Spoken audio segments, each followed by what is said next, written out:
नमस्कार, कोमल्स रेसिपी मराठी चॅनलमध्ये आपल्या सर्वांचं स्वागत आहे। आज आपण बघणार आहोत हॉटेलसारखे वडापाव आपण घरच्या घरी कसे बनवू शकतो। चला तर बघूयात वडापावसाठी लागणारे साहित्य। त्यासाठी मी इथं घेतलेलं आहे 1 कप बेसन, 3 ते 4 उकडलेले बटाटे, 3 ते 4 बारीक वाटलेल्या हिरव्या मिरच्या, हळद, जिरे, चवीनुसार मीठ, तेल, पाव, लसूण खोबरे चटणी आणि चिंचेची चटणी। प्रथम मी एका पॅनमध्ये थोडं तेल गरम करायला ठेवलेलं होतं आणि त्यामध्ये मी आता टाकलेले आहे हिरवी मिरचीचं वाटण। ते आपल्याला छान ब्राऊन कलर येईपर्यंत भाजून घ्यायचं आहे। आणि त्यामध्ये आता मी घालणार आहे हळद। हळदही आपल्याला तेलामध्ये छान भाजून घ्यायची आहे। आणि आता मी त्यामध्ये टाकणार आहे चवीनुसार मीठ। मीठही मिक्स करून झाले की त्यामध्ये मी आता घालणार आहे उकडलेले बटाटे। हे बटाटे तुम्ही मॅश करूनही घेऊ शकता किंवा डायरेक्ट कढईमध्येही स्मॅश करू शकता। अजूनपर्यंत तुम्ही माझा चॅनल सबस्क्राईब केला नसेल तर सबस्क्राईब करा आणि त्यानंतर येणाऱ्या बेल आयकॉनवरती क्लिक करा, म्हणजे माझ्या नवीन व्हिडिओचे नोटिफिकेशन तुम्हाला मिळतील। इथे माझी भाजी तयार आहे। आता मी त्यावरती टाकणार आहे बारीक चिरलेली कोथिंबीर।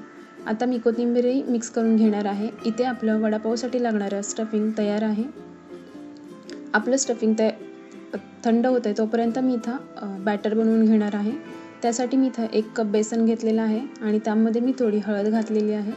हळद घातल्यानंतर थोडं चवीनुसार मीठही घातलेलं आहे। आता आपल्याला यामध्ये थोडं थोडं पाणी घालून छान जाडसर बॅटर बनवून घ्यायचं आहे।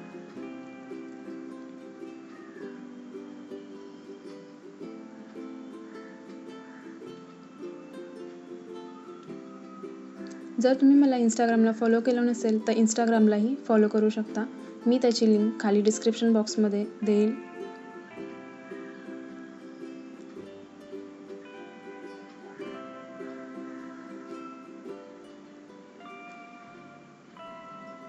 इथे माझं बॅटरही रेडी आहे। तुम्ही बघू शकता त्या बॅटरची कन्सिस्टन्सी आपल्याला कशी ठेवायची आहे ते।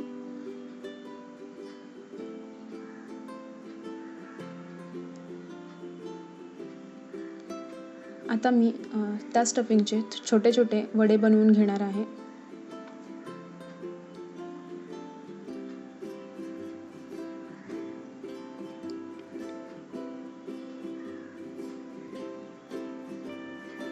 माझे वडे बनवून तयार आहेत। साइड बाय साइड मी एका पॅनमध्ये तेल गरम करण्यासाठी ठेवलेलं होतं आणि ते तेलही गरम झालेलं आहे। आता मी ते वडे त्या बॅटरमध्ये डीप करून आपल्याला ते फ्राय करून घ्यायचे आहे।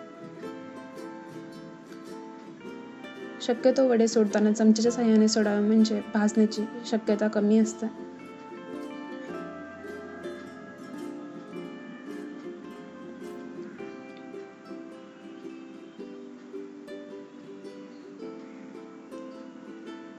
इथे माझे सर्व वडे सोडून झालेले आहेत। आता मी त्याला दोन्ही साइडून छान गोल्डन ब्राऊन कलर येईपर्यंत तळून घेणार आहे।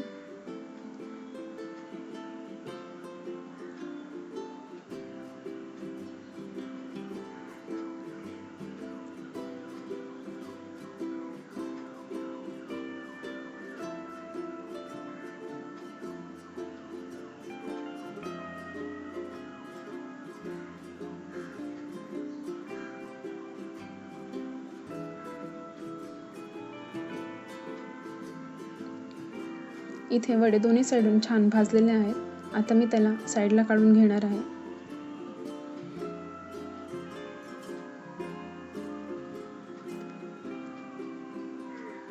इथे आपले वडे तयार आहेत। आता आपण त्याला सर्व करूया। सर्व करताना तुम्ही त्याला चिंचेची चटणी आणि खोबऱ्याची चटणी सोबतही सर्व करू शकता।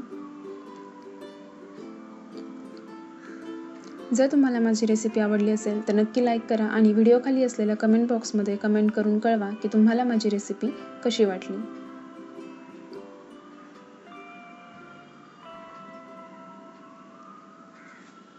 इथे आपला वडापाव रेडी आहे। तुम्ही माझा व्हिडिओ शेवटपर्यंत पाहिलात त्यासाठी धन्यवाद। पुन्हा भेटूया एका लवकरच छानशा रेसिपीसोबत। थँक्यू।